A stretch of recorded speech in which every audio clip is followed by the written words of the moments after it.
En cyclisme, le maillot arc-en-ciel, c'est celui du numéro 1. À bord de son 40 pieds, Thomas Ruyant n'a pas eu peur de revêtir la célèbre casaque dès le deuxième jour de course. Derrière lui, un peloton de 43 marins lancé à ses trousses, avec notamment un certain Nicolas, adepte de troussellerie, impuissant devant la vissa du ch'ti. Si le combat fut grand, la victoire l'est tout autant. Et à l'arrivée, au-delà de la fatigue et de l'émotion d'une première victoire sur le Rhum, la marque des grands. C'est vrai que je m'attendais quand même pas à voir Nico Troussel si proche de moi à l'arrivée. C'est vraiment un sacré marin parce que il a réussi à trouver à chaque fois les petites portes de sortie qui allaient bien.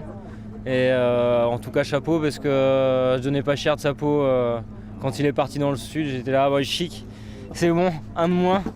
Et puis en fait, bah non.